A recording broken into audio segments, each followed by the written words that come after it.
d'abord présenter le premier intervenant de la session. J'ai le plaisir de vous aider à nouveau.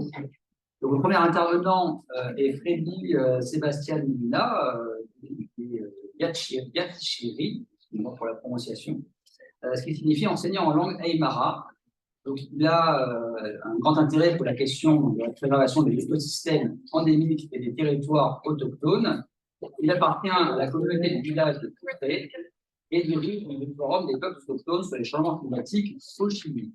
Aujourd'hui, il nous fait le plaisir d'être parmi nous et d'intervenir en français. Un grand merci. Sur le thème suivant qui s'intitule Intégration des connaissances autochtones et scientifiques pour préserver et défendre les écosystèmes endémiques dedans les territoires autochtones Licanantay et Mapuche Lafkenché. C'est un sujet très intéressant. Je partage avec le diaporama et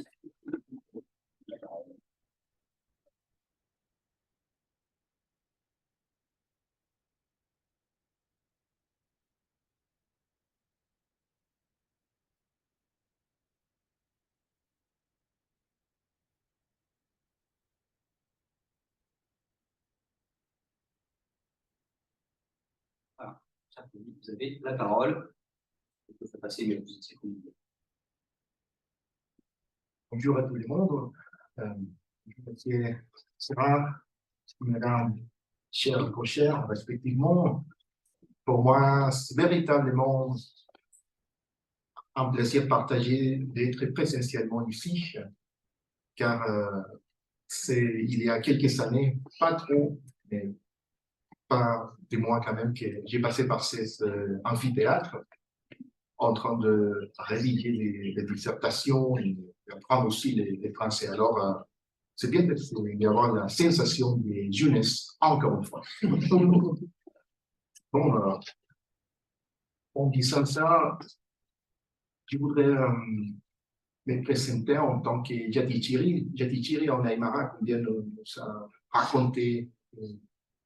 Serra. Ça veut dire enseignante en langue Aymara.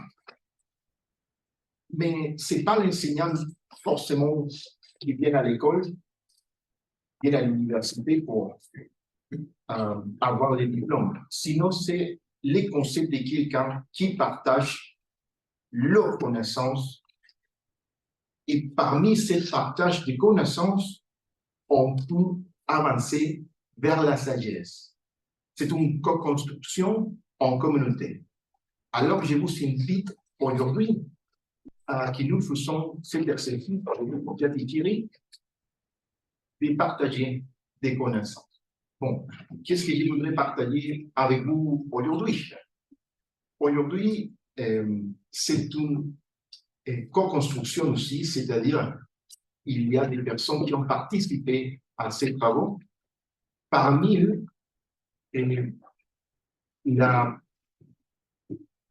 Machi, ça veut dire l'autorité ancestrale autochtone, et Daniela Gamin, de la communauté Wolof, comme ça se dit en Mapudungun, la langue mapuche, qui a co-construit ce travail avec l'objectif d'intégrer précisément, comment c'est noté le titre, d'intégrer des connaissances à partir d'une perspective scientifique, mais aussi avec une perspective des connaissances des peuples autochtones.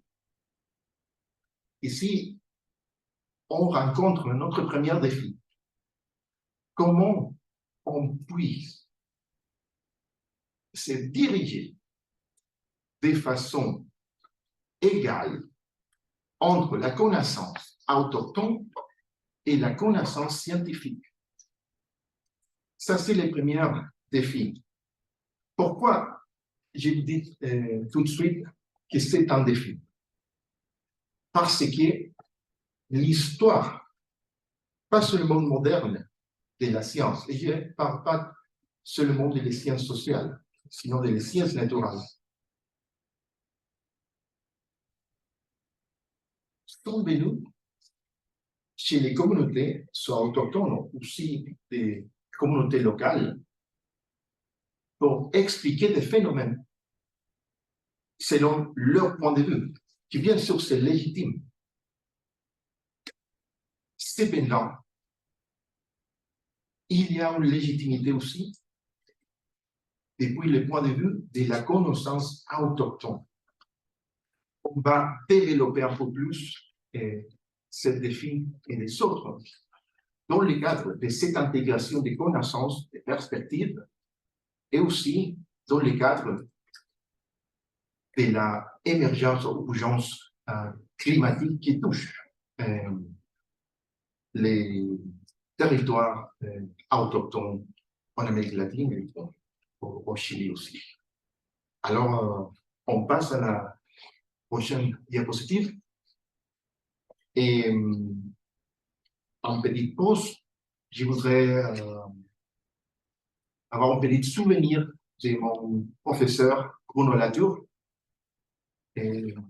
l'anthropologue avec qui j'ai pas mal discuté ici, et je vous parle de discussions véritablement parfois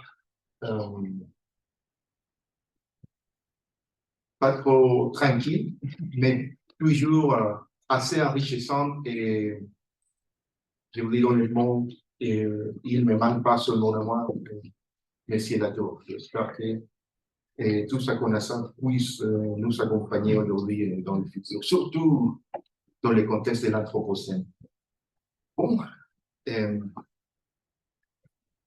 non, ce que je vous présente aujourd'hui, c'est une expérience. De quoi il s'agit cette expérience? De l'intégration des deux points de vue. Un point de vue scientifique, une approche intellectuelle, mais aussi une approche de connaissance ancestrale. Il y a de l'intellectualité, bien sûr, de la raison et le raisonnement dans les côtés autochtones, mais c'est lié à un travail aussi spirituel. On va le développer plus, on va explorer cette interaction, mais avant tout, si on peut avancer, lorsque nous sommes dans une école, on va mettre un peu les souliers en ordre. Alors, je vous propose de projeter la prochaine. Voilà. Au début, on va faire une grande introduction et on va parler de trois sujets. Le premier, les droits aux peuples autochtones lorsque nous sommes avec des personnes bien entendues dans la matière. Et c'est une bonne idée de partager, intégrer un peu cet contexte. Après, on va parler de l'urgence climatique, mais surtout ce qui se passe dans les territoires autochtones des deux communautés au Chili, qui sont la communauté de San Pedro de Atacama, qui appartient au peuple autochtone Licanantay, et la deuxième communauté, Wolof, dans la langue mapuche, qui appartient au peuple mapuche Huilliche Larquenche. Toute cette introduction avec ces trois grands sujets pour après pouvoir intégrer ces points dans l'expérience de défendre les territoires ancestraux autochtones de ces deux communautés, en liant, en intégrant l'approche scientifique et l'approche de la connaissance autochtone. Bon, en premier lieu, on va parler du droit des peuples autochtones à l'autodétermination, les consentements libres, préconçus et informés. Tout simplement, nous rappeler qu'il existe la Convention des droits des peuples autochtones et tribales de l'Organisation du travail numéro 179, qui met d'abord les droits aux peuples autochtones. L'année 2008, au Chili, l'État a pris en application, a accordé et transformé en loi cette règle internationale, mais avec un détail, avec un décret de l'ordre suprême, le numéro 66, qui dit ok, la conséquence, c'est que la consultation pour des affaires ou des conséquences qui impactent directement aux peuples autochtones, ce n'est pas vinculant, ou ce n'est pas obligatoire de prendre les points de vue des peuples autochtones pour faire des actions.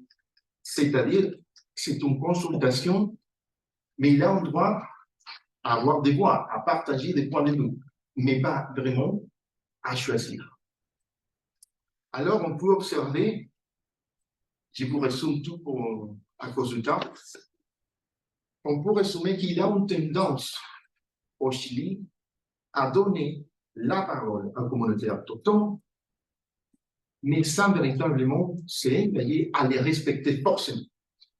Un autre exemple récent, l'année 2019, ça revient lors de l'organisation de la conférence du climat COP25 au Chili, même si finalement a été célébré à Madrid. À cause dans ces contextes, un groupe de personnes appartenant à des peuples autochtones a été convoqué pour construire une déclaration de comment les peuples autochtones peuvent apporter à l'atténuation du changement climatique, à l'adaptation au changement climatique et comment ils sont en train de subir ces effets. Cette déclaration a été donnée à la présidente de la COP, à l'époque, Madame Schmidt, l'ancienne ministre de l'Environnement au Chili. Mais c'était déjà archivé dans un dossier, mais sans trop de reconnaissance. Alors, on peut noter une tendance à donner la parole, mais ne pas vraiment s'engager en tant que gouvernement ou État à prendre sérieusement, de façon significative, ce que les communautés indigènes peuvent avoir en tant que besoin ou les nécessités. Bon, pour la urgence climatique, je ne vais pas trop approfondir, sinon y aller directement dans la prochaine, s'il vous plaît, diapositive. Bon, ici, nous avons la Convention 169. Voilà, et le contexte de l'urgence climatique, il y a deux façons principales de diminuer les gaz à effet de serre qui sont concentrés ou hyper concentrés dans l'atmosphère, qui c'est la principale cause du changement climatique. Il y a deux façons, ou deux approches. La première, c'est de diminuer la quantité de gaz à effet de serre qui sortent de notre utilisation lors de nos activités en tant que population humaine. Alors, il y a une transition énergétique pour utiliser de moins en moins des combustibles fossiles à base de carbone. Et il y a la plus importante approche pour diminuer la concentration de gaz à effet de serre. Et c'est la préservation des écosystèmes endémiques. Parce que les écosystèmes endémiques ont deux propriétés biochimiques assez importantes. La première, c'est de faire la photosynthèse avec laquelle, ou à travers laquelle ils capturent les carbons de l'air. Et l'autre, c'est de capturer aussi les gaz à effet de serre, les carbons, au travers les cycles biogéochimiques, comme celui de l'azote, celui du carbone, entre autres. Et bon, comment les peuples autochtones ont une relation directe avec ces deux approches? Bon, en premier lieu, c'est pas moi qui l'ai dit, c'était étudié et même reconnu pour la première fois pour les rapports du GIEC 2022. Les peuples autochtones sont un acteur principal, ont un rôle principal dans la lutte pour le changement climatique, pour l'atténuation, car ils ont préserver les 80% de la biodiversité sur la planète. Et un autre, la transition énergétique vient à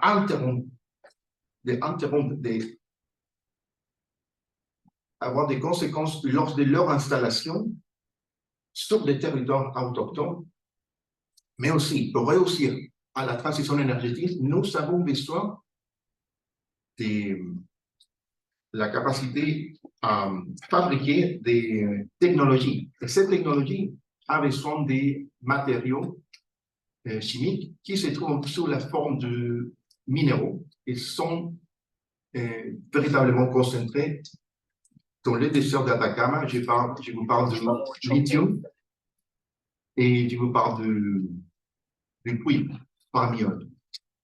Alors, c'est les cas, nous commençons avec les cas de la communauté Likanantai. Pour les salars, pour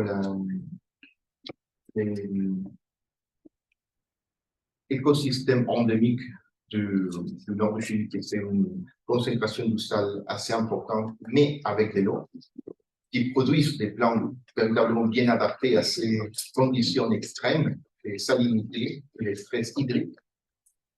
C'est la mine escondida de la compagnie BHP qui a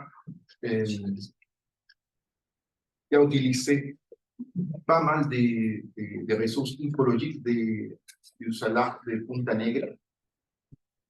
Et véritablement, une quantité significative de la biodiversité de ce salar a été tuée.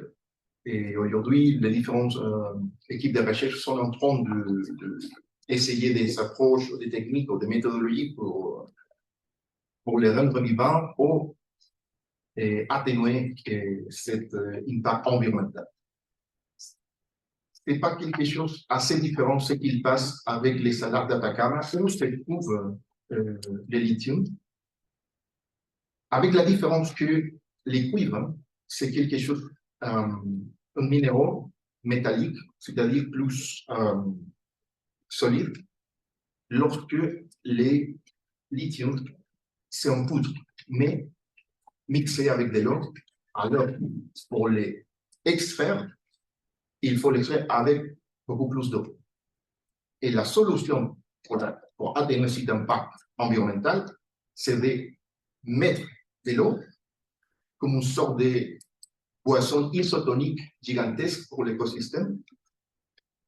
Mais il y a des rapports qui nous sont en train de dire que c'est quelque chose de plutôt théorique qui est effectif.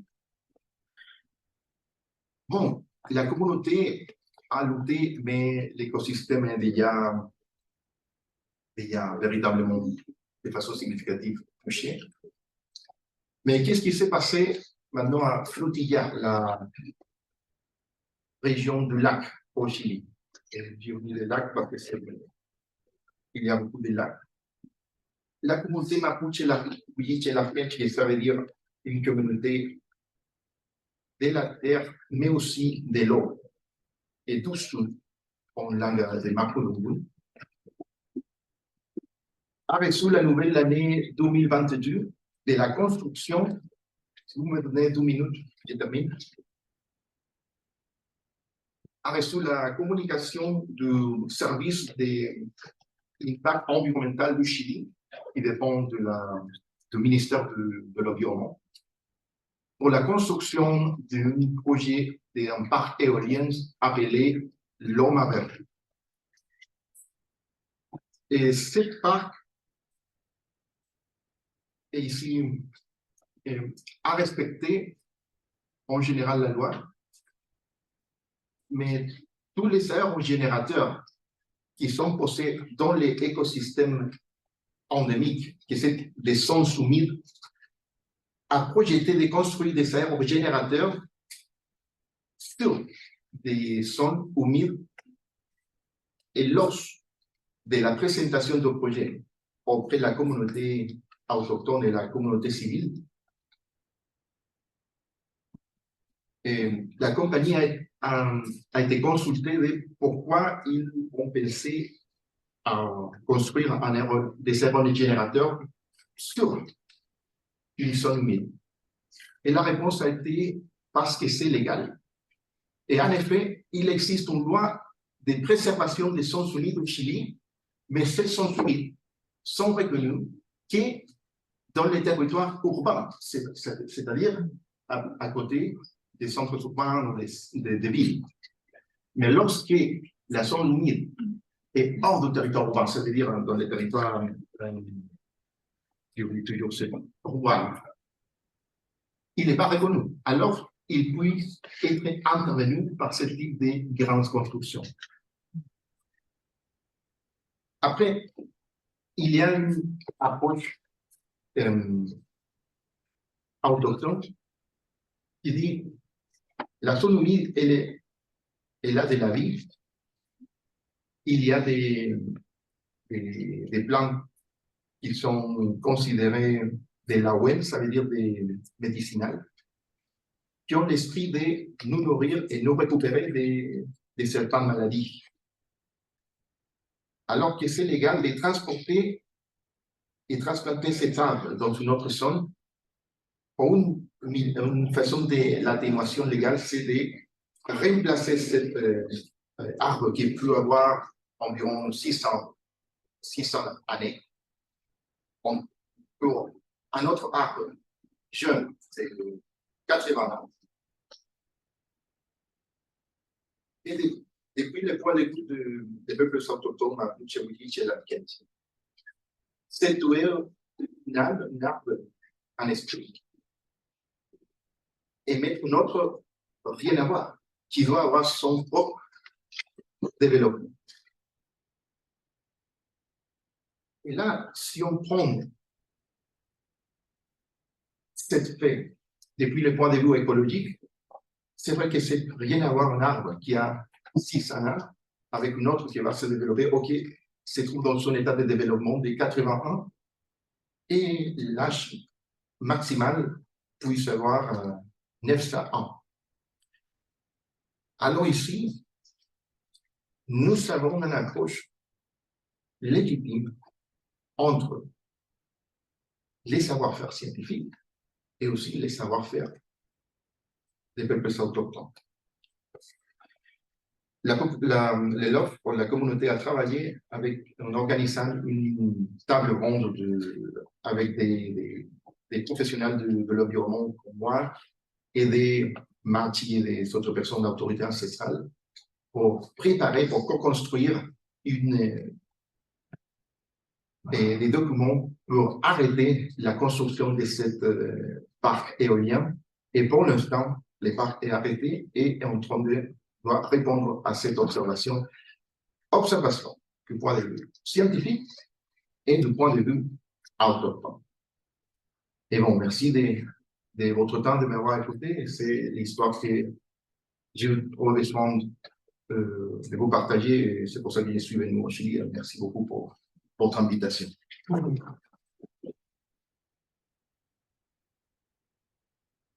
Un grand merci pour cette présentation très riche et pas qu'on aura des tas de questions à se poser. Tant on va arriver au débat qu'après, il y aura de quoi approfondir. Nous allons passer sans trop tarder à l'intervention suivante. Alors, l'intervention de Noelia Carrasco Enriquez. Alors, Noelia, qui est professeure associée à l'Université de Concepción et docteur en histoire et en études territoriales du Sud global. Elle a dirigé plusieurs thèses et participé à de nombreux projets de recherche relatifs à la gouvernance et à la participation des peuples autochtones du Chili. Et ce qui nous amène à la continuité directe de la précédente intervention sur une intervention qui traitera de la justice épistémologique et de la gouvernance de l'eau dans le territoire mapuche. Aloya, vous avez la parole. Merci. Bueno, muchas gracias a todos, a todas. Voy a hablar en castellano. Tengo una presentación que está en inglés para ir, ¿sí? Ampliando, ¿no es cierto?, la conversación. Estoy muy contenta también de estar hoy día acá, de haber escuchado al primer panelista, de compartir este espacio con los colegas. Como se ha dicho, vengo de Concepción, del centro sur de Chile, que es el lugar donde he crecido, ¿no? Habito. Y es donde hoy día también trabajo en procesos que están hoy día llevándonos a este camino y a este espacio que estamos llamando, ¿no es cierto?, y entendiendo globalmente como la justicia epistemológica, ¿sí? Tratando de entender cómo la justicia epistemológica puede ser una perspectiva y una herramienta, un espacio para poder ampliar las perspectivas, ¿no es cierto? Y por ende la comprensión, en este caso, ¿no es cierto?, de los procesos territoriales de los pueblos indígenas en general, y particularmente, como voy a tratar ahora, en los procesos de gobernanza del agua en el territorio mapuche, ¿sí?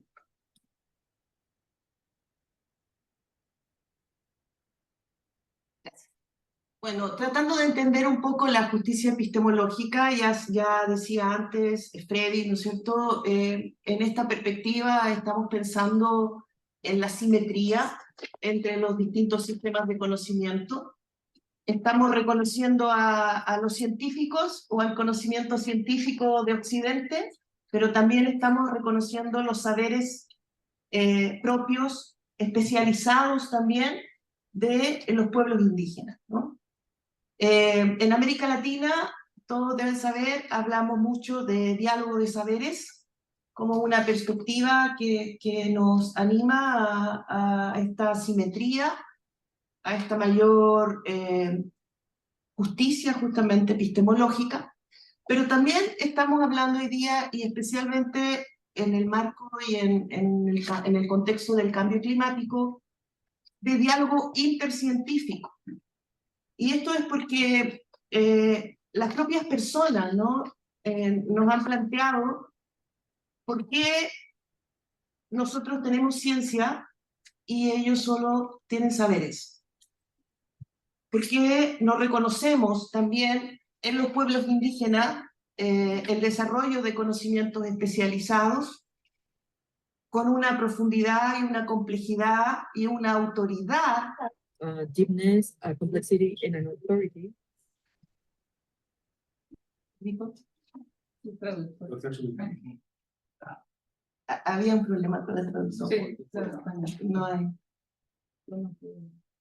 No, tampoco. No hay traducción. No, Yo no pude escuchar la de español. no hay tampoco porque tratamos y era de otra sala. Traduction, me paraissait. Ils n'ont pas donné actualisar. Il n'y a pas de traduction. Il n'y a pas de Zoom, il n'y a pas de meeting. Le meeting n'est pas accessible, c'est eux qui ne sont pas présents. Ils ne parlent pas. Dans le mythe, il n'y a personne qui parle. Il n'y a personne qui Hay un problema para mí también. Bravo. Oui, mais il y a Ah, on entend bien.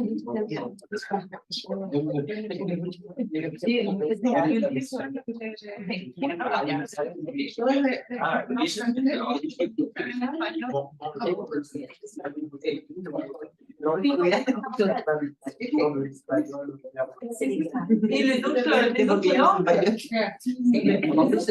En anglais, c'est bon. En anglais, c'est bon.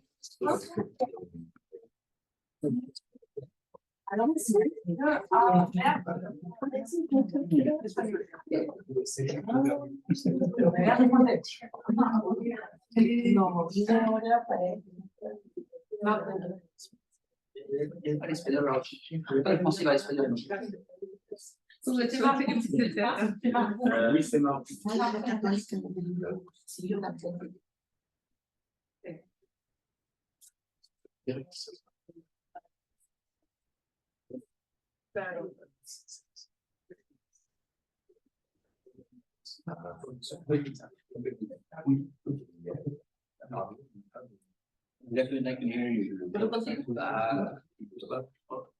Jessica, on continue, c'est dommage pour les gens qui ne parlent pas espagnol, mais les gens Désolé hein, pour. Non, sinon, L'anglais fonctionne. Espagnol vers anglais, ça marche. Si jamais.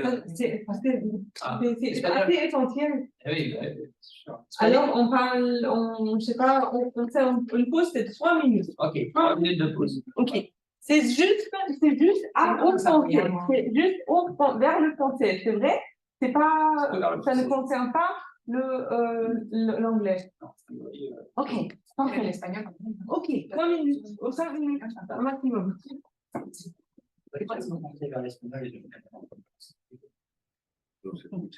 No, yo también intentamos escucharlo a él y no pudimos. La traducción. habla francés.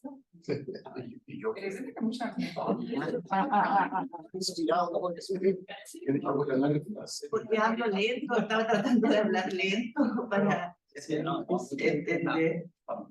Non. Margot, parlez, voir si vous m'entendez. Margot, est-ce que vous m'entendez? Non, je n'entends pas et je n'entends pas. On m'entend. Alex, est-ce que nous avons si on entend? Ah, si elle m'entend, si elle nous entend. Mais nous, Oui, je vous entends aussi. Ah, ça y est, on vous entend. Ça y est, on a le son. Ah, mais attendez, parce que là, on est partout, mais nous, on fait la traduction par Meet, donc c'est pas forcément le même, c'est pas forcément le même, la même transmission. Mais au moins pour ma part, il me semble que les personnes qui, quand je fais la traduction à l'anglais, ils sont l'air d'entendre. On est dans la session 5 là. Vous avez fait pas de bon lien. Oui, je suis dans la session 5, justement, je crois. Je vais revoir, mais. Et aussi, tout à l'heure, j'entendais Margot parler en anglais, j'entendais parfaitement sur mon ordi. Bon, je vais revoir, du coup. Là, on vous entend là. Vous savez utiliser le nouveau On entend. mail que nous avons reçu? Ouais, parce que vous avez Zoom qui vient. Moi, je parle dans Zoom et je vous parle là-dessus. Alors, je ne sais pas, je ferme ça. Voilà. Là, on parle dans la salle. Vous entendez? Oui, on vous entend, mais du coup. Là, c'est bon. Non, je. Ah, pardon. Je me suis déconnectée, je me reconnecte. Voilà. Ah, juste, je voulais profiter. Il y a une personne, Sarah, qui a son microphone éteint allumé dans la transmission en espagnol. C'est pour l'éteindre. Alors, Vous m'avez entendu? on recommence.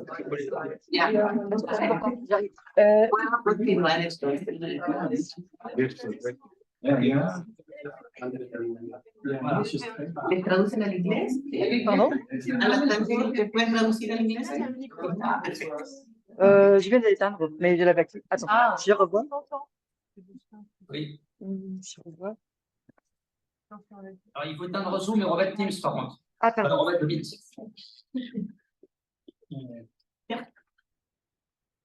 Bueno.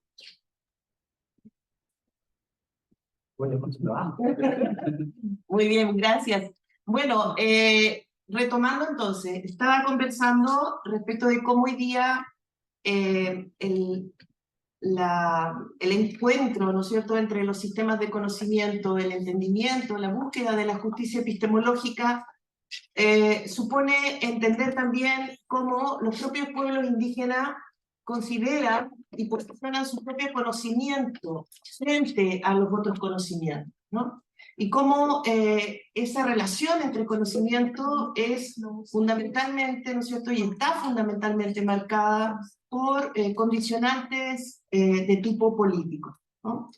Entonces, en ese contexto hoy día, el conocimiento indígena y los conocimientos indígenas en general, ¿no es cierto?, de los distintos pueblos a nivel global, también constituye ya no una sabiduría marginal, no es una sabiduría periférica, ¿no es cierto?, o únicamente subalterna, como tradicionalmente llamamos, ¿no es cierto?, desde los enfoques teóricos críticos decoloniales, ¿sí?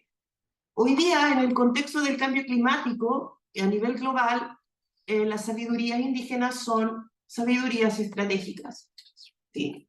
Y eso nos obliga entonces a quienes estamos investigando y trabajando para contribuir a la justicia epistemológica a entender esas tramas globales, ¿no es cierto?, de tipo político y económico que atraviesan hoy día, ¿sí?, los debates en torno a la naturaleza, en torno al clima y en torno a las transiciones llamadas socioecológicas, ¿no es cierto?, o transiciones a futuro. Entonces, hoy día hablar de justicia epistemológica no es solo hablar del reconocimiento, sino también de hablar de la relevancia de los pueblos indígenas y de esas sabidurías en ese contexto nacional e internacional global. En Chile, como muchos deben saber, ¿no es cierto?, somos un país con una apertura económica y cultural muy amplia, somos un país de mucha presencia de capital internacional.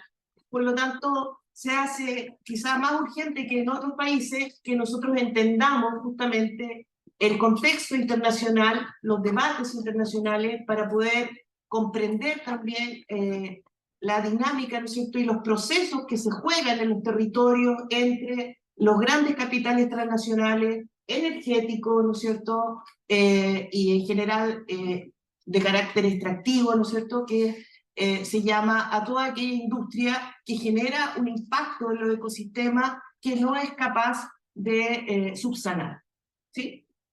Por lo tanto, en ese contexto entonces es que estamos viendo la justicia epistemológica, como digo, ya no solo como un propósito jurídico o únicamente un objetivo para la convivencia intercultural, que por cierto es fundamental, sino que también en ese contexto estratégico del capitalismo estratégico internacional, ¿sí? Porque el capitalismo estratégico internacional, y eso lo hemos estudiado previamente hace ya un tiempo, ya sabe que el conocimiento de los pueblos indígenas es un conocimiento clave, sabe que tiene que reconocerlo, ¿sí?, porque está el convenio 169 en nuestro país y en otros países además hay legislaciones que fuerzan, ¿no es cierto?, el ejercicio de ese reconocimiento. Por lo tanto, los capitales transnacionales ya tienen dentro de sus áreas de gestión a las poblaciones indígenas, a los conocimientos indígenas, al aprendizaje de las lenguas indígenas, ¿sí?, y todo lo que es el management sobre los procesos y conocimientos de los pueblos indígenas, ¿no? El pueblo mapuche hoy día en Chile, ya lo decía, ¿no es cierto?, antes mi colega antecesor, es un pueblo que habita tradicionalmente, ¿no es cierto?, Chile y Argentina. Estos dos países tienen como frontera la cordillera de los Andes, pero para el pueblo mapuche la cordillera de los Andes no es una frontera, ¿sí?, es parte del denominado, ¿no es cierto?, territorio mapuche, el Gulumapu y el Gualmapu, ¿no es cierto?, en sus diferentes espacios, ¿sí?, territoriales. Y hoy día es un pueblo que lucha fuertemente, ¿no es cierto?, por los derechos a la tierra y también por el control, ¿verdad?, de los ecosistemas. Y en este caso hay una especial, ¿no es cierto?, también consideración que habría que hacer, de decir que el pueblo mapuche, como todos los pueblos indígenas, ¿no es cierto?, en el mundo, y esto es muy importante recalcarlo siempre porque a veces nos olvidamos, pero es un pueblo sumamente heterogéneo, ¿sí? Más de la mitad del pueblo mapuche no habita en los territorios rurales originarios del centro-sur. Más de la mitad de los pueblos mapuche habita en la ciudad de Santiago, en Chile. Por lo tanto, son poblaciones, ¿no es cierto?, que aún en la urbe también conservan lazos, ¿no es cierto?, con la tierra, y esos lazos pasan fundamentalmente por aspectos identitarios y aspectos relacionados con la religiosidad y la comprensión, ¿no es cierto?, la cosmovisión no binaria entre ser humano, ¿no es cierto?, y naturaleza. Conectarse con los canales correctos, porque eso era el problema. Ellos en su trabajo estaban ustedes en otros canales, no los correctos. A verificar esto, por favor. ¿Sí? Sí, sí. Bueno. Gracias. Bien. Bueno, en mi contexto de trabajo, voy a hablar un poco de lo que pasa con la gobernanza del agua en el centro sur de Chile. Esta es la región del Biobío, es la provincia de Arauco. Esto está en el límite norte de lo que fue la frontera que estableció el pueblo mapuche con el Estado de Chile cuando el Estado se instituye, ¿no es cierto?, en el siglo XIX, y que hoy en día, ¿no es cierto?, sigue siendo un territorio marcado por la presencia de hoy llamadas comunidades, pero tradicionalmente, ¿no es cierto?, denominadas LOF, como también dijo antes el colega, ¿sí? Este contexto del centro-sur de Chile, desde el punto de vista de la expansión de la industria extractiva, está visualmente marcado por la expansión de los monocultivos forestales, las plantaciones de pino y eucalipto que alcanzan hasta sobre los 3 millones de hectáreas, ¿sí? Y que han tenido un enorme impacto en lo que es la transformación, la desaparición de ecosistemas en el territorio, con la consecuente afectación cultural, ¿no es cierto?, sociocultural, y de manera transversal a las comunidades indígenas. Hay que decir que en este territorio no solo en la industria forestal, en estos territorios también, ¿no es cierto?, hay una incidencia muy fuerte de la industria energética. Todo el territorio cordillerano está marcado por la presencia de embalses y de empresas hidroeléctricas, todas ellas, o en su gran mayoría, no, todas, abiertamente, capitales extranjeros, capitales europeos, ¿sí?, que están invirtiendo, ¿no es cierto?, y conviniendo con el Estado de Chile la resolución, ¿no es cierto?, de la producción de energía, ¿sí? ¿Sí? No, un poco atrás, por favor. Todavía no. Sí. Bueno, en este contexto, entonces, también hay energía hidroeléctrica, hay energía eólica, ¿no es cierto? Es un territorio que ya se está visualmente también marcando por esa presencia. También hay agricultura extensiva, que representa también grandes poderes económicos fundamentalmente nacionales, latifundistas, y también hay turismo, ¿no?, de distinta escala. Esto yo creo que es una constante. Sabemos que el turismo es un tema hoy día en los territorios indígenas, ¿sí? Y en este caso no es la excepción. Bueno, en este contexto entonces se expresa una grave crisis hídrica hace ya aproximadamente 15, 20 años, que se ha venido desarrollando de manera progresiva y que ha implicado, ¿no es cierto?, que gran cantidad de este territorio hoy día no puede acceder directamente al agua para consumo humano.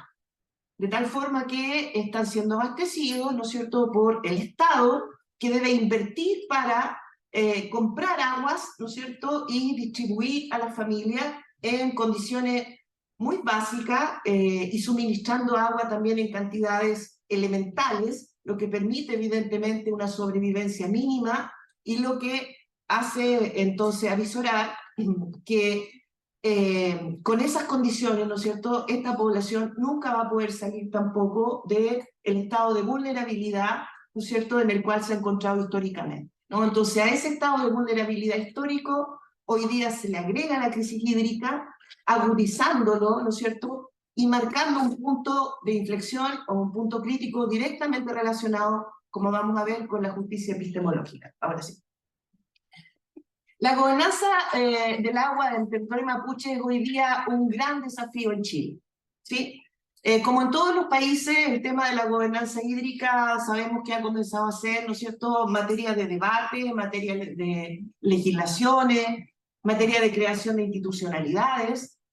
Y en el caso mapuche, y en el caso de Chile, perdón, no, esto no es una excepción.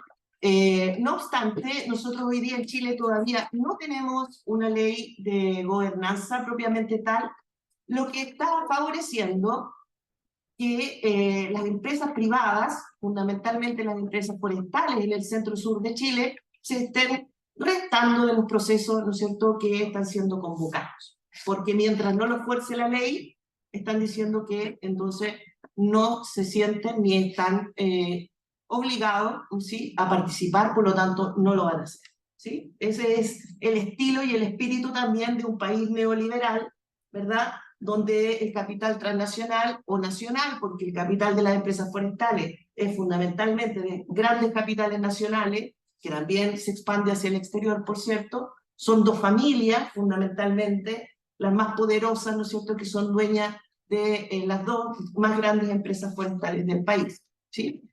Esa visión entonces empresarial hoy día se confronta con esta gobernanza que llamamos también, ¿verdad?, que podemos entender que viene desde el mundo mapuche, que ofrece otra concepción del agua, ¿sí? El concepto mapuche de agua se define como co, y no representa lo que para nosotros representa el agua, que es un recurso, ¿sí?, sino que más bien representa un complejo ecosistema habitado tanto por fuerzas naturales como espirituales, ¿sí? Y ese elemento está presente en el mundo mapuche y sabemos, ¿no?, está presente en todos los pueblos originarios. ¿Qué traen los pueblos originarios respecto en su visión y en su comprensión, ¿no es cierto?, de lo natural? Bueno, traen una visión no binaria, ¿no? Traen una visión socioecológica integrada, ¿sí? Y por lo tanto, desde esa configuración, tenemos que ver cómo se proyecta, ¿verdad?, para su legitimación, para su participación, ¿no es cierto?, justa y legítima, como digo, y pura, ¿no es cierto?, natural en los procesos de gobernanza. En el caso mapuche, ¿no es cierto?, esta comprensión no binaria del agua, esta comprensión espiritualizada, ¿verdad?, de lo que nosotros llamamos naturaleza, implica entonces también una relación directa y concatenada, ¿verdad?, entre el comportamiento humano y el comportamiento no humano, ¿verdad?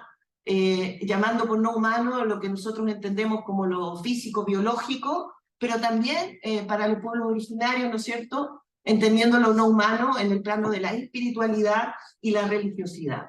Por lo tanto, la disponibilidad o no de agua para el mundo mapuche en su visión y en su comprensión tradicional está directamente relacionada con la convivencia entre los seres humanos, ¿no es cierto?, los ecosistemas y la espiritualidad presente en los ecosistemas, ¿sí?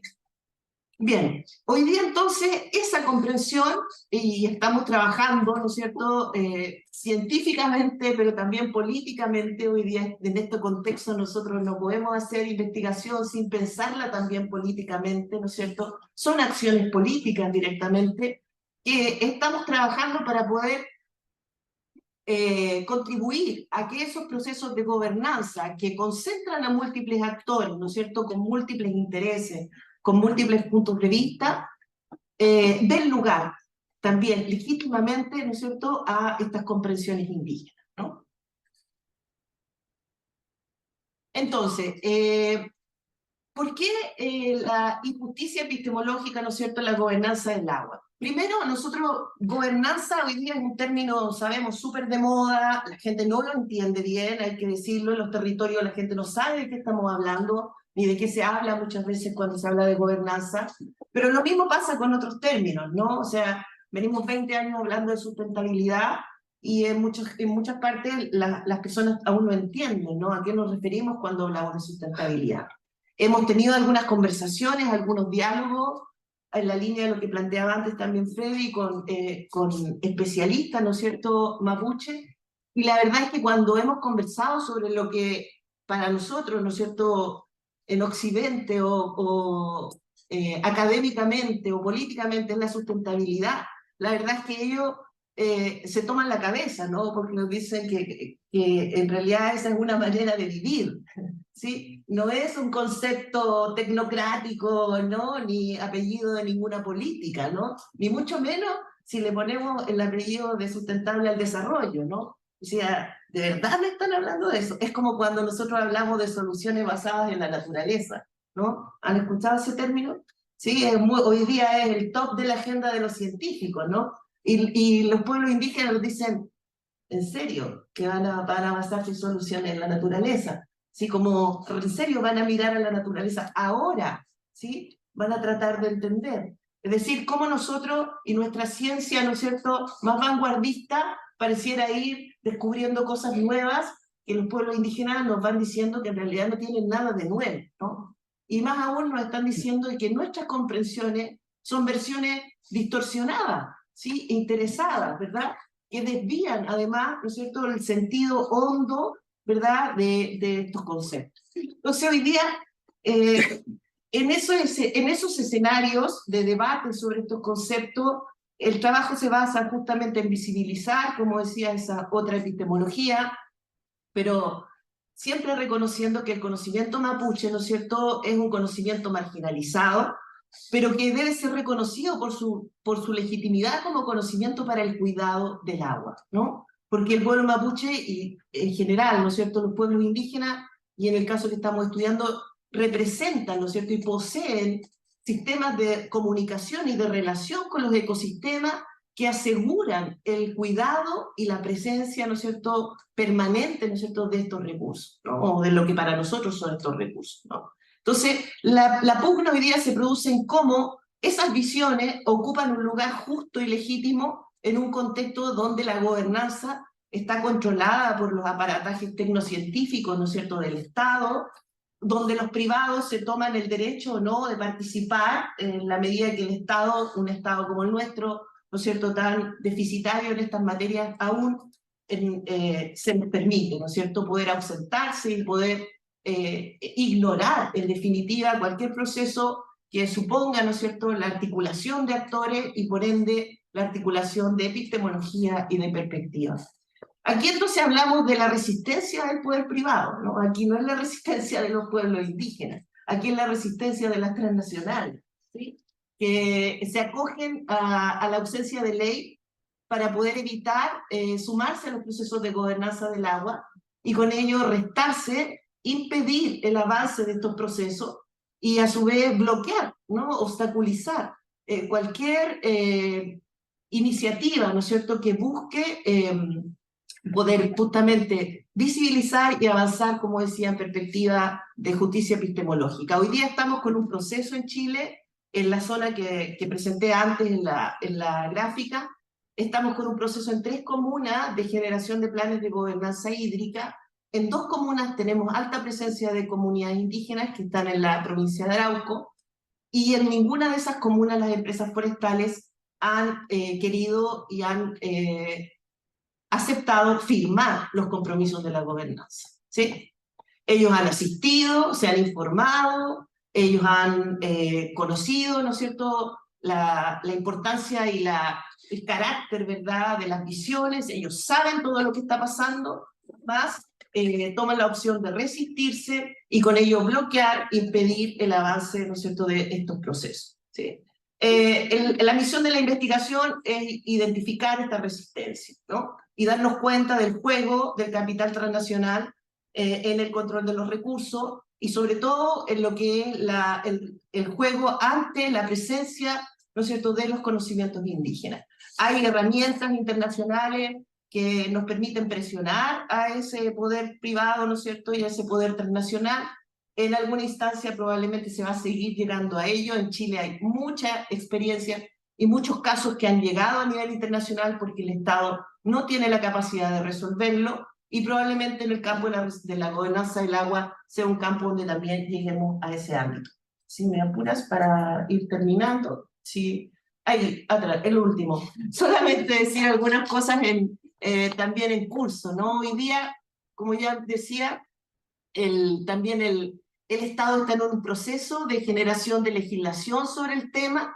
Hoy día han habido resistencia también a la gobernanza del agua, no solo por parte de las empresas forestales en el centro-sur de Chile, también por las mineras en la zona central, ¿sí?, que han obstaculizado los procesos iniciales que está haciendo el Estado de generación de mesas para la justicia socioecológica, y que han llegado incluso, ¿no es cierto?, a reclamar ante el Consejo de Defensa del Estado, la Contraloría, ¿sí?, del Estado, impidiendo, ¿no es cierto?, y obligando a que el Estado evite e impida el desarrollo de estos procesos, ¿no? Afortunadamente, la Contraloría ha respondido a favor de estos procesos, le ha comunicado a los poderes privados de que el país está en un proceso de transición que implica una transformación institucional y una transformación sociocultural importante, y que por lo tanto estos procesos sí están en el marco de lo que el Estado debe seguir impulsando,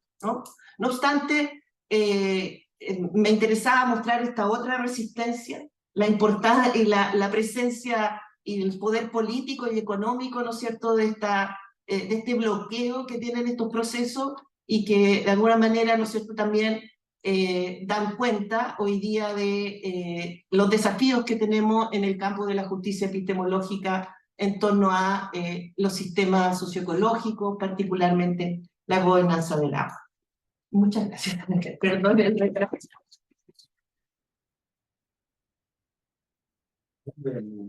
Merci beaucoup donc, voilà, pour cette intervention très riche. Alors, je vais pas trop traîner pour l'enchaînement. Alors, on finira vers 14 h, je pense qu'on est une heure de décalage dans les temps. C'est clair, 16 h. Voilà, je fais un peu de 16 h. Donc, il nous reste donner la parole donc, à Alexis, voilà, qui est doctorant en co-tutelle à l'Université Paris 1 de Montréal. Une enseigne également, une thèse. Ses recherches portent sur les relations entre droit et ontologie politique. Il est également spécialiste des questions relatives aux données, des savoirs des peuples autochtones, sujet dont il va nous parler aujourd'hui dans sa belle contribution. Nous avons d'avoir la primeur. Voilà, c'est un grand plaisir de le recevoir aujourd'hui et de l'écouter. Merci Zéra, bonjour à tous. Zéra, vous avez été motivé de partager l'écran des participants. Au pire, c'est une décision. Actuellement, je vais mettre d'autres. Alors, donc, voilà, c'est possible. Si.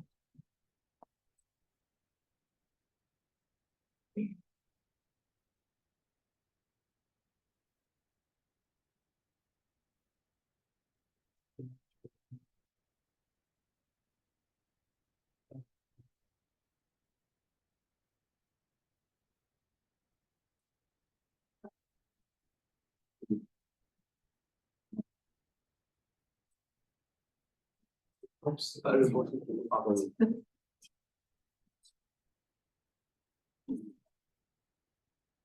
On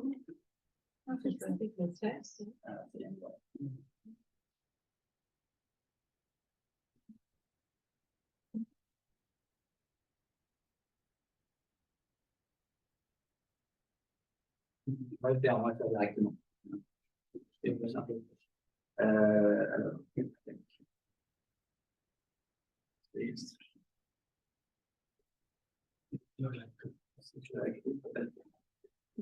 Les vérités en procès. Les vérités en procès. On les met, sinon? Non, non, non, par la fiche, je serais rapide.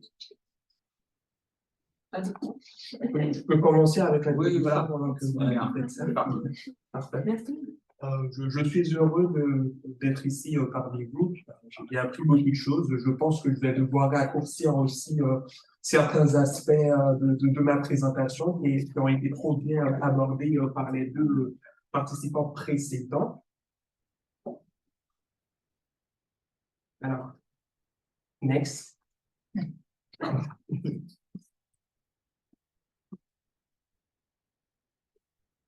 Ma présentation s'intitule « Des vérités en procès », donc vous allez comprendre assez rapidement de quoi il s'agit.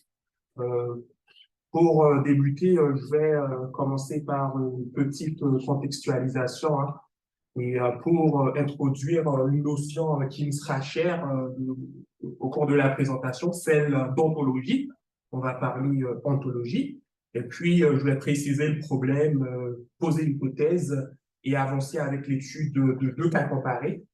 Et enfin, discuter assez rapidement de quelques implications théoriques et politico-juridiques de la présentation. Next. Alors, récemment, on a vu en fait toute une littérature juridique, même plus de sciences sociales, qui analyse les injustices épistémiques au tribunal.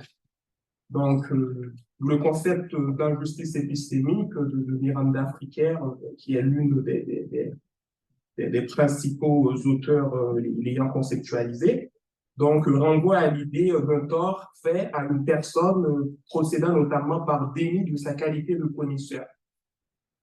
Donc, on connaît par exemple les récits assez documentés en droit de la santé de la femme naturellement trop inquiète, où hier on a discuté avec des collègues de l'affaire Joyce et Quachan au Canada, où la personne autochtone disait, en fait, racontait ses problèmes de santé, ben, l'infirmière a considéré que c'était une autochtone, elle est intoxiquée, donc voilà, sa parole, son témoignage n'avait pas été considéré comme étant vrai. Donc, et on connaît aussi ce récit en droit pénal où on voit par exemple des narratifs comme quoi c'est le noir, c'est l'arabe naturellement violent, etc., etc. Donc ça c'est pour la justice épistémique. Donc, Fricker distingue la justice testimoniale lorsque la personne n'est pas crue en raison de caractéristiques sociales préjudiciables, socialement considérées comme préjudiciables, ou encore plus spécifiquement d'injustice herméneutique lorsque en fait le cadre épistémique social partagé la personne en question ne dispose pas de ces outils conceptuels-là pour rendre intelligible, intelligible c'est son expérience, donc du coup, elle est victime d'une injustice herméneutique. Next. Alors, moi, je m'intéresse à un phénomène quelque peu différent des injustices épistémiques que on pourrait qualifier a priori d'injustice ontologique. Alors, j'avais préparé 2 exemples, mais je pense que je vais faire très vite parce que je vais considérer l'exemple de Freddy, qu'est-ce qu'il plante, et l'exemple alors, de Noïa.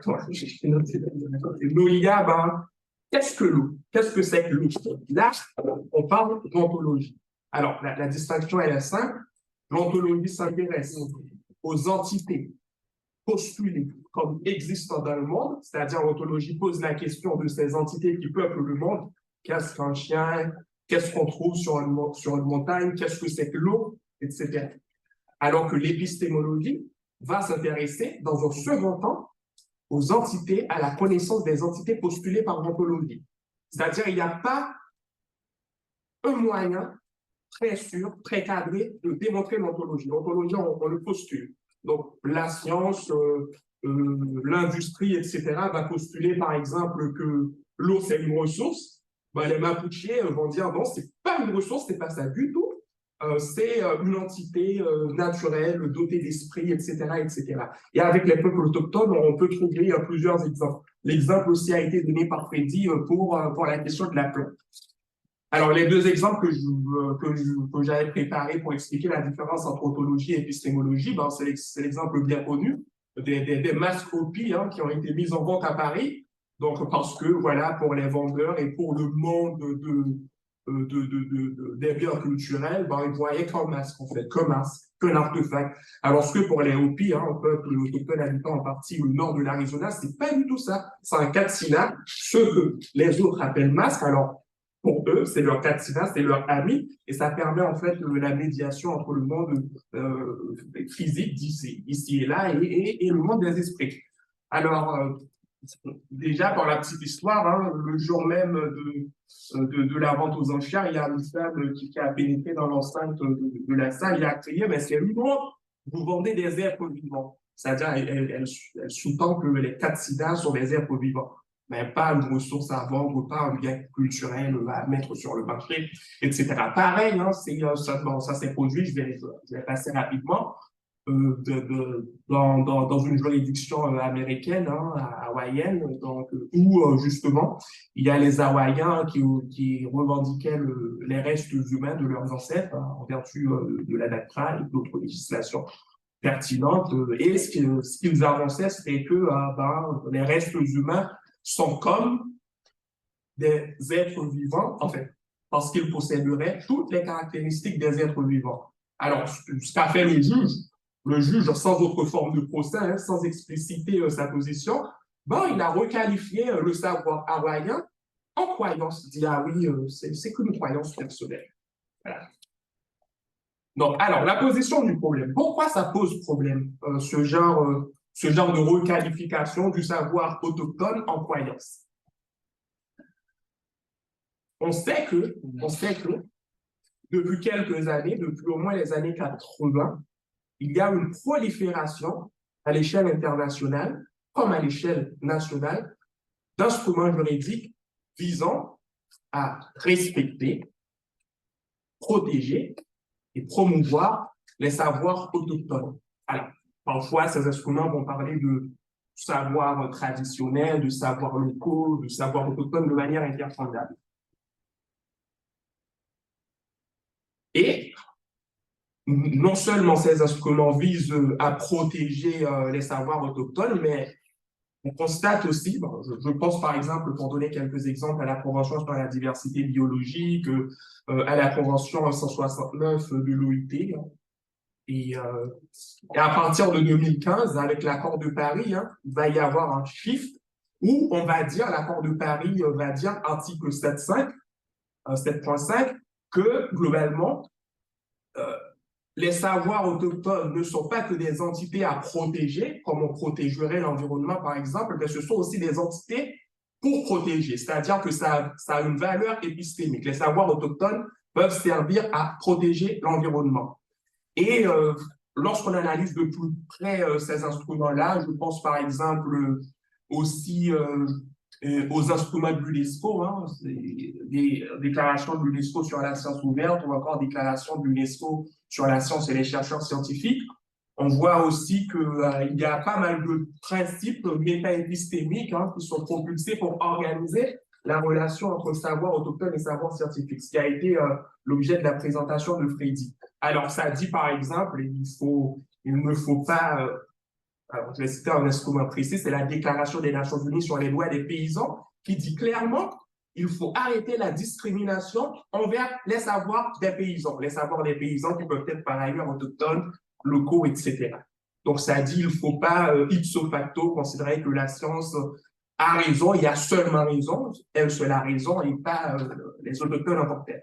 Tout ça, c'est très intéressant pour le principe de non-discrimination épistémique. Et il y a même un récent mémorandum aux États-Unis adopté par l'administration de Biden qui dit qu'il ne faut jamais évaluer la valeur du savoir autochtone par rapport au canon épistémologique de la science parce que ça ne fonctionne pas. C'est deux systèmes à part, donc il faut évaluer la valeur du savoir autochtone par rapport aux règles méta-épistémiques qui servent à évaluer les savoirs autochtones. Il ne faut pas faire d'erreurs de catégorie, il ne faut pas déplacer les savoirs, etc., etc.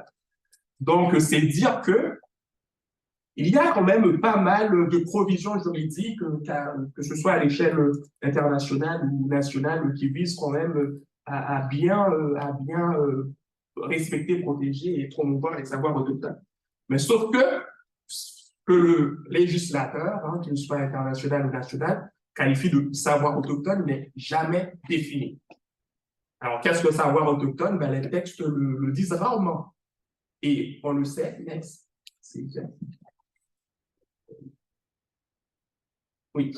Lorsque le savoir autochtone n'est pas défini et qu'une personne ou un groupe autochtone se pointe, par exemple, au tribunal pour dire, en vertu de mon savoir, je sais que l'eau, j'en reviens à votre exemple, je sais que l'eau, c'est pas une ressource, c'est une entité dotée d'esprit. Alors, qu'est-ce que fait le juge? C'est là, en fait, la problématique. Parce que le juge est censé, en vertu de la loi, dans bien des cas, respecter, protéger, promouvoir les savoirs autochtones. Mais bon, voilà une personne autochtone ou un groupe autochtone qui se pointe au tribunal et commence à raconter que sur la montagne, il existe l'esprit de l'eau se grislit. Donc, c'est l'exemple que je vais discuter en détail. Ou encore que l'eau possède des esprits, que la plante peut pleurer. Et on en a discuté avec une collègue hier, Luna. Donc voilà, qu'est-ce qui se passe lorsque ça arrive? Et qu'est-ce que fait le juge? C'est la question occidentale lorsqu'il est confronté à des conflits ontologiques et épistémiques impliquant des savoirs autochtones qu'il est censé par ailleurs respecter, protéger, promouvoir.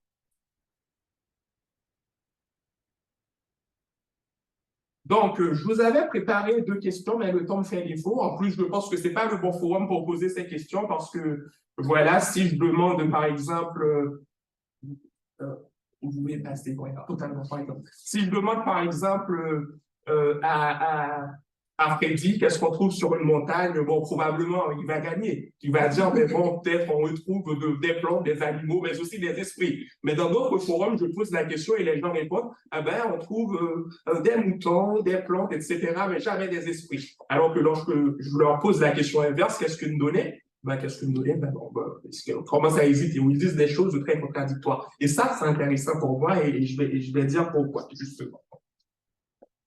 Et on arrive à mon hypothèse de travail, hein, qui est en cours de construction, non encore stabilisée, je dirais. Et j'ai l'impression que lorsqu'il y a des ontologies qui ont été stabilisées en Occident, hein, par plusieurs facteurs comme les connaissances scientifiques, l'industrie, la société, etc.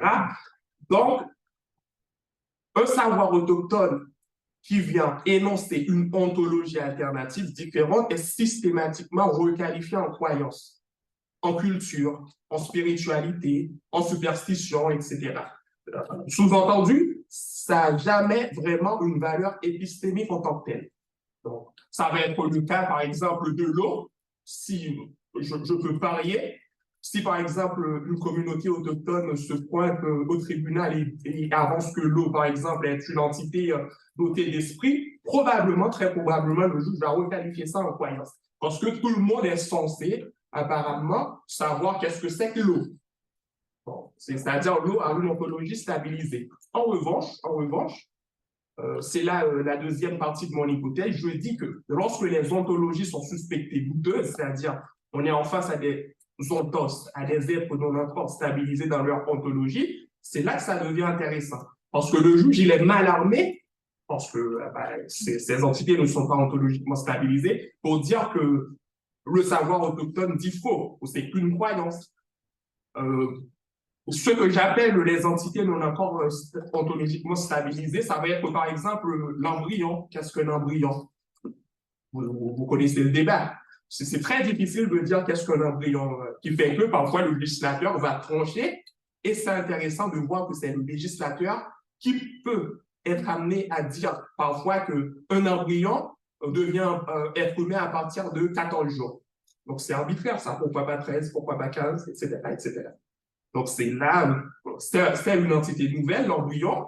Ça n'a pas été stabilisé dès le XVIe siècle, comme l'environnement, comme la nature. On en a parlé ce matin, la nature comme grosse machine mécanique régie par les lois. Donc, c'est une ontologie stabilisée. Alors que l'embryon, c'est nouveau, c'est pas trop. Et là, l'hésitation permet de faire des choses. Et ça va être, par exemple, aussi, c'est le cas des changements climatiques et de toutes ces entités hybrides, hein, pour reprendre une expression de Latour, dans les données. Et pour la question des données, il y a une grosse controverse actuellement dans les forums onusiens. Par exemple, je pense à la Convention sur la diversité biologique. J'ai publié récemment un article là-dessus dans les cahiers droits sciences et technologies. Mais bon, la question ontologique, elle est centrale. Qu'est-ce qu'on se pose comme question? C'est que le protocole de Nagoya dit qu'il faut faire du partage des avantages sur les ressources génétiques. Mais bon, alors là, les scientifiques commencent à numériser les ressources génétiques et la question se pose nouvellement, à savoir, est-ce que ces ressources génétiques numérisées, ces données, doivent être considérées comme des ressources génétiques physiques? Est-ce que c'est pareil? C'est quoi l'ontologie de la donnée issue des ressources génétiques numérisées? Mais bon, vous voyez, c'est central, parce que dire que les ressources génétiques numérisées sont comme les ressources génétiques physiques, on vient à dire que le protocole de Nagoya s'applique. Dire l'inverse, on vient à dire que le protocole de Nagoya ne s'applique pas. Alors tout le débat, il est ontologique. Et finalement, donc mes deux cas, pour illustrer mon hypothèse, hein. Alors oui, c'est mieux de passer d'un coup. Alors dans le premier cas, c'est un cas qui concerne l'esprit de l'ours grizzly, hein. C'est les Tunasa qui habitent en partie la Colombie-Britannique au Canada, qui s'opposaient en fait à la construction d'une station de ski dans le Katmuk, leur lieu de résidence principale, parce qu'ils considèrent que construire la station de ski ferait fuir l'esprit de l'ours grizzly. Or, l'esprit de l'ours grizzly est au fondement de leur culture, de leur pratique, de tout. Donc, ça posait un problème fondamental pour eux. Alors, les juges d'Ottawa s'étonnent, hein, On s'en doutait parce que les juges, les esprits, ça leur paraît bizarre. Et ce qui les gênait, en fait, c'est que les Tunasa ne réclament pas la protection de la liberté de croire en l'esprit de l'os grizzly, mais sollicitent plutôt la protection de l'esprit de l'os grizzly lui-même. Et c'est ce qui gêne les juges. Les juges commencent par dire, ah oui, ben bon, écoutez, on peut à la limite protéger les vrais grizzlies, les vrais ours, quoi. Donc, ceux même qui rôdent dans le Katmouk, sur la montagne, ben, l'esprit, ben, voilà. Et finalement, la Cour a débouté les Tunasas en disant que la charte vise à protéger la liberté de culte, mais non le point de mire spirituel du culte. Donc, pas l'esprit de l'os grizzly en tant que tel. On peut protéger le fait de croire en l'esprit de l'os grizzly, postulé implicitement par la Cour comme non existant, mais pas l'esprit. Alors que, et c'est là que ça devient intéressant, lorsqu'on est face à une ontologie coûteuse, non encore stabilisée comme les données, il se passe autre chose. Par exemple, c'est le cas avec l'exemple que je viens de prendre à la Convention sur la diversité biologique, mais c'est aussi le cas très intéressant au tribunal de Waitangi, où les Maoris avancent que leurs données sont des Taonga. Alors, c'est quoi un Taonga pour les Maoris? C'est une entité conférée comme un trésor qui est extrêmement liée à l'être même des Maoris et à leur culture. Donc, la plupart du temps, ça ne peut pas faire l'objet de marchandises, etc., contrairement au gouvernement néo-zélandais qui voulait faire rentrer ces données-là dans le circuit marchand des conventions, en fait, des accords commerciaux internationaux, l'accord transpacifique global et progressiste pour le coup. Qu'est-ce que vont répondre les juges du tribunal de Waitangi à cette affaire? Ben, les juges vont considérer que les données maoris sont effectivement des Tonga, contrairement au gouvernement néo-zélandais qui voyait des ressources, des matières premières pour la science, pour l'industrie, etc., etc. Et par conséquent, le juge a dit, ben, finalement, le gouvernement néo-zélandais a manqué à son obligation de protection active des Tonga pour avoir minimisé les risques que les dispositions de l'accord en question, l'accord transpacifique global et progressiste, faisaient courir à ces données-là, ces données considérées comme Tonga. Alors, ce qui se passe pour les données, on pourrait dire que ça aurait été difficilement le cas d'autres entités comme cette histoire d'esprit, etc., etc. Mais bon, bref. Alors, quelques implications théoriques. Maintenant, 1 minute. Alors, c'est parfait parce que je suis. Et donc, moi, personnellement, je m'intéresse davantage à l'ontologie, c'est-à-dire aux entités postulées. C'est toujours postulé comme existant, comme ayant telle nature et pas telle autre dans le monde.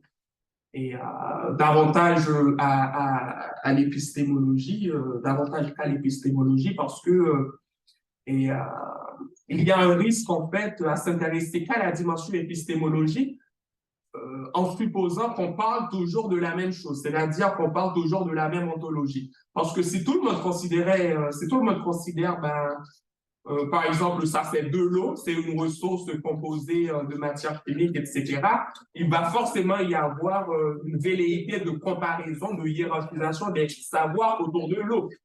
Donc, en disant quel savoir est susceptible de mieux énoncer l'autre, quoi. Mais si on parle, par exemple, d'ontologie différente, c'est-à-dire on reconnaît que les ontologies ne sont pas postulées de la même manière, donc là, on va comprendre pourquoi les savoirs sont si différents les uns des autres et pourquoi ils peuvent être tous pertinents en même temps, ce qui n'est pas contradictoire. Et donc, c'est ce que Wilson propose, en fait, dans son article, c'est de considérer, en fait, c'est de plus prêter attention à ces vues différentes. C'est de moins prêter attention, pardon, à ces vues différentes sur le monde aux vues de mondes différents. Donc, l'épistémologie, ça va être plus des vues différentes sur le même monde, postuler toujours le même, éternel, etc. Alors que l'ontologie, ça va être vraiment postuler les mondes différents. Et on connaît par exemple la thèse de Santos qui dit qu'il n'y a pas de justice sociale sans justice épistémique. C'est vrai, parce que plein d'issues là, comme les 2 cas précédents l'ont montré, hein, c'est la justice sociale, elle ne peut pas être réalisée sans justice épistémique. mais en même temps aussi, on peut dire, pour radicaliser la proposition, qu'il n'y a pas de justice épistémique sans justice ontologique. C'est-à-dire sans reconnaître déjà qu'on ne part pas des mêmes postulats. Et un postulat, c'est un choix. C'est pour ça qu'il est politique. C'est un choix parce qu'on choisit déjà de partir de ça. Par exemple, au XVIe siècle, on a choisi d'évacuer les esprits du monde occidental qui n'ont jamais démontré que les esprits n'existaient pas. Il n'y a pas eu de démonstration de ça. On a fait le choix et ça a marché. Maintenant, on fait un tas de choses avec la science. Donc, c'est très bien. Donc, la science, c'est un savoir très utile, très pertinent. Mais il faut reconnaître aussi que d'autres peuples ont postulé des ontologies différentes. Et à partir de ces ontologies, ben, ils arrivent à faire des choses extraordinaires aussi. Et c'est ainsi que va le monde. Et ce qui nous amène finalement à la question politique. Donc, comment on fait dialoguer les mondes? Pas seulement les savoirs, mais aussi les mondes. Est-ce qu'il peut y avoir du monde commun? Qu'est-ce que ça voudrait dire? Si on ne vit pas de base dans les mêmes mondes, et comment faire, quoi? Donc, je n'ai pas la réponse à ça. Mais voilà, l'idée, c'est de dire qu'on énacte des mondes au sens de l'anglais inactive. Je pense que c'est bon. Donc, voilà. Donc, les mondes sont construits, sont postulés, sont expérimentés différemment. Donc, la question politique, cosmopolitique, c'est est-ce qu'il est possible, est-ce qu'il est souhaitable de ficeler un cosmos commun, ce qui n'est pas le cas encore aujourd'hui. Merci.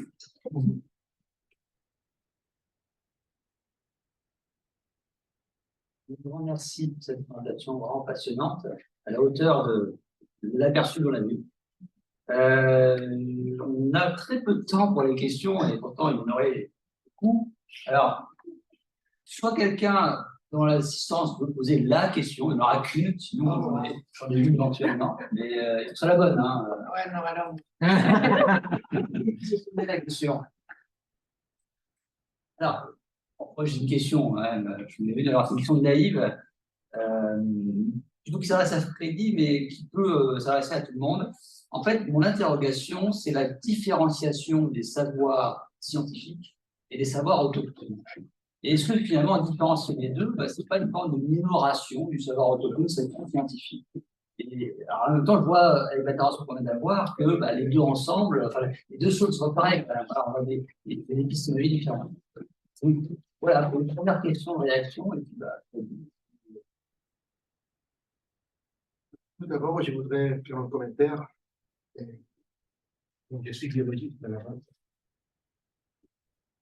Et je sais que tout le monde ici et ailleurs s'est demandé la question qu'est-ce que c'est les SARS-CoV-2? Qu'est-ce que c'est un virus? Bon, le virus, par convention, c'est un système macromoléculaire qui a besoin d'une seule hôte pour se reproduire. Alors, il n'est pas un être vivant. Mais c'est une convention scientifique. Alors, il y a un choix politique dans la société ou la communauté scientifique. En ayant cette vérité, lorsque nous définissons un savoir soit autochtone, soit scientifique, ou soit paysan, comme c'était mentionné dans cette table, il y a aussi une dimension de choix. La communauté scientifique essaie de se baser sur un processus empirique qui peut démontrer, en espérant physiquement, quelque chose. Mais pour avoir cette compréhension, il faut s'appuyer sur des actions. Qu'est-ce que c'est une action? C'est une convention, même pas scientifique. Les numéros, je ne sais pas comment dire en français, les numéros immenses, des numéros qui sont des croissants. Les numéros, voilà, c'est à partir du numéro 2. Le 1 a toutes les conditions pour le relève. Mais c'est une convention. Depuis les points de vue autochtones, ce qui est, je connais parce que je ne connais pas tous les communauté autochtone et tous les peuples autochtones, ce que j'ai pu voir, observer, c'est qu'il y a aussi des choix, parce que si je souhaite interpréter de l'eau, et puis les poids de l'eau Aymara, je vais parler des peuples autochtones à lesquels j'appartiens. Ça, Uta, UTA, c'est la maison, et UMA, UMA, ça veut dire de l'eau en Aymara. Et de l'eau, c'est une déité. Et ce n'est pas une déité puissante ou bienveillante, c'est une déité qui va juger. Alors, ce n'est pas pareil. L'Aymara, quand regardez l'eau, et leur autorité en face à la vie, qui est quelqu'un qui appartient à un peuple mapuche. Même si on pourra revenir après dans la carte que nous avons observée à la présentation de Noël, une belle carte, elle a bien défini les Walmapu, le territoire des Mapuche. Mais au Walmapu, il y a aussi les Futa Wili Mapu, qui ça veut dire au Mapudungun, les grands territoires du sud. Et c'est différent dans le Walmapu. Et il y a déjà des différences entre notre peuple autochtone, parce que les Wijiche, ou Wili Mapu, ça veut dire territoire du sud, Wilich.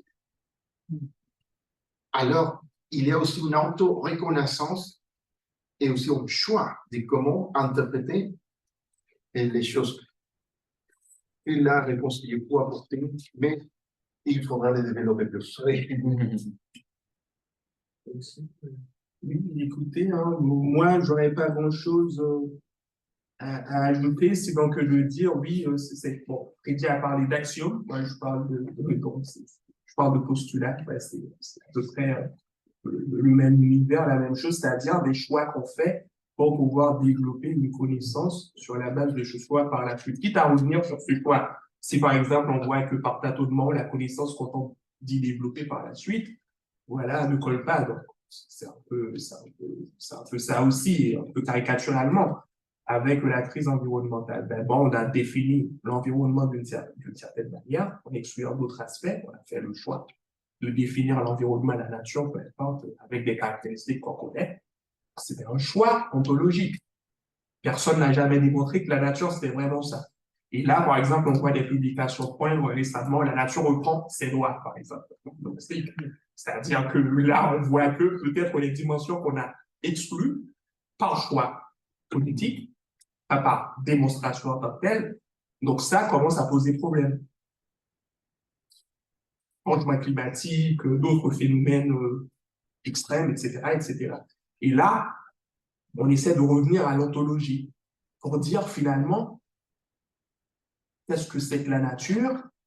Ben, pourquoi elle se révolte déjà, alors qu'elle était postulée comme muette pendant très longtemps, pendant au moins avec la révolution scientifique du XVIIe siècle, etc. Ben, pourquoi maintenant elle parle, par exemple? Donc là, on essaie, sur la base d'autres savoirs, d'expérimenter d'autres dimensions, hein, c'est-à-dire de postuler d'autres ontologies, et puis essayer de partir de nouveau. Et alors, une dernière chose que j'aimerais ajouter, c'est qu'il ne faut pas minimiser le rôle du droit dans la stabilisation ontologique du monde. Le droit, c'est un système d'ontologie politique également. Par exemple, lorsqu'on a, avec les entités nouvelles, parce que la nature, elle est trop vieille, trop bien ontologiquement stabilisée, c'est difficile de la défaire. C'est pour ça qu'il est très difficile de la défaire. Mais lorsqu'on est face à des ontologies nouvelles, des entités nouvelles, des ontos nouvelles, donc le droit, il est capital, parce que très souvent, c'est le droit qui va arrêter, avec d'autres systèmes, mais avec une prépondérance assez remarquable, arrêter l'ontologie de l'entité en question. Ben, ne vous étonnez pas si dans 20 ans, 30 ans, 40 ans, c'est le droit, ou même, c'est à peu près le cas aujourd'hui, qui stabilise ce qu'est une donnée, ce qu'est un embryon. Et vous allez voir, dans 1000 ans, tout le monde va faire comme si l'embryon, c'était ça, c'était que ça a toujours été connu, ça n'a jamais changé, on n'a jamais eu d'hésitation, comme on l'a aujourd'hui pour les ontologies stabilisées. Donc, voilà. Donc, c'est pour dire que nous, juristes, et c'est pour ça aussi que nous devons être prudents à chaque fois qu'il a tendance à transformer le savoir autochtone en croyance, en spiritualité, il faut qu'il s'interroge lui-même. Il faut qu'il fasse sa psychanalyse, comme on dit, et pour voir comment le doigt lui-même rencontre le monde, des prétentions du doigt par rapport à ce qu'il existe, ce qui n'existe pas, la nature des choses, etc., etc. Voilà, c'est ce que je voulais ajouter. Merci. Sí, una muy breve. ¿Español? ¿Está bien? Sí. Solamente quería transmitir una pregunta que en una conferencia parecida de estos temas había de una miembro de una escolar indígena de los pueblos himalayas y sobre el calentamiento global y el deshielo de los glaciares también en los Himalayas y cómo el conocimiento científico sobre los glaciares es validado desde la ciencia producida en el oeste, ¿no? Y cómo, y la pregunta final que se hizo fue, pues, ¿quién es el experto? ¿Quién es el científico? ¿De qué métodos o de quién, los métodos que le pertenecen a quién o a qué sector se validan como ciencia y no solo la metodología, pero también qué ciencia es validada, qué metodología y dónde es esta ciencia producida. Entonces, cuando podamos integrar otros conocimientos y considerarlos también ciencia y sobre esa base dirigir políticas y leyes, entonces estaremos hablando de una verdadera inclusión e integración epistemológica de los conocimientos. Esto no lo digo yo, lo dice esta colega escolar del Himalaya, de Nepal. Bueno, solo quería transmitir eso sobre la ciencia. Gracias. Gracias. Sí, yo estoy de acuerdo con esa inquietud, sí, comparto la misma inquietud. Yo creo que los desafíos para la justicia epistemológica están, por supuesto, en los contextos y las condicionantes políticas, ¿verdad? Epistemológicas que presionan, ¿verdad?, las relaciones entre los pueblos. Pero también tenemos un gran desafío ante la justicia epistemológica dentro de la propia academia y dentro de nuestra ciencia. ¿Sí? Y los problemas que tenemos para afrontar la justicia epistemológica desde la ciencia, desde mi perspectiva, son problemas culturales. Es decir, son los problemas de la cultura académica, ¿sí? Que tiene un carácter autoritario, un sentido, una identidad autoritaria, ¿sí? Un aura de intelectualidad y superioridad, ¿sí?, que impide, ¿sí?, obstaculiza, es un bloqueo de cualquier acercamiento que procure simetría, horizontalidad, ¿sí?, y por defecto justicia epistemológica. Entonces, yo creo que tenemos un problema en la academia, porque reproducimos una cultura contraria a la justicia epistemológica. Y por lo tanto necesitamos todavía mucho trabajo, ¿no? Tanto las generaciones actuales y sobre todo pensando en las que vienen, ¿sí? En poder incorporar herramientas que nos permitan situar o resituar más bien al quehacer académico en una posición más humilde, ¿sí? Y por lo tanto más propicia y con mejores condiciones para el diálogo intercultural en general y la justicia epistemológica. ¿Sí? Hoy día tenemos múltiples ejemplos y graves ejemplos del quehacer académico que continúa. En Chile se dice, imagino en otros países igual, extractivismo académico. ¿Sí? No, es igual que el extractivismo sobre la naturaleza, pero sobre los conocimientos. Y no lo hacen las transnacionales, lo hacen la ciencia, los científicos, ¿sí? Y en los territorios la gente lo reclama. Entonces, en el caso nuestro, nosotros es todo ese proceso nos ha llevado a dejar de lado todos los manuales de investigación científica. No nos sirven. No nos sirven. La gente no está dispuesta a dar entrevistas. La gente no está dispuesta a responder a lo que nosotros necesitamos que nos respondan. Y eso es un punto empírico básico, ¿no? Fundamental, para darnos cuenta de que estamos en otro escenario, ¿sí? Por ahí un colega me decía el otro día, una colega me decía, pero los métodos participativos, ¿sí? Pueden ser quizá más justos.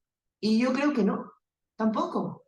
Porque los métodos participativos fueron creados hace 50 años, aproximadamente, en América Latina, ¿sí?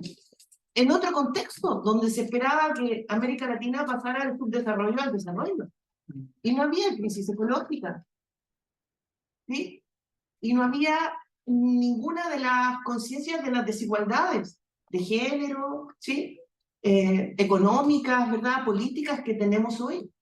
Entonces tampoco nos sirven, ¿sí? Entonces estamos hoy día en la academia, siento, en un desafío sumamente importante. El problema es que somos muy poco conscientes de esto, ¿sí?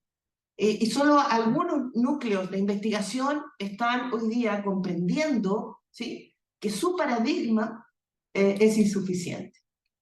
Y solo cuando eso pasa, cuando la ciencia reconoce que su paradigma es insuficiente, yo también ahí considero que es posible, ¿sí? Caminar un poquito, ¿sí? Y hacernos otras preguntas, ¿sí? Eso podría... Muchas gracias. Bien, je vais pouvoir lever la séance. Un grand merci. Merci beaucoup. C'est de très bonne qualité et les questions, on en aura pour après. On se voit encore les jours qui viennent. Merci à vous et reprise dans... Et à vous pour diriger plusieurs séances. Vous êtes payé. Ouais. On reprend dans 30 minutes, Jessica. Je pense. Oui, ok. Ici. Ça fait excellent. Ici, bon, 30 minutes. 30 minutes.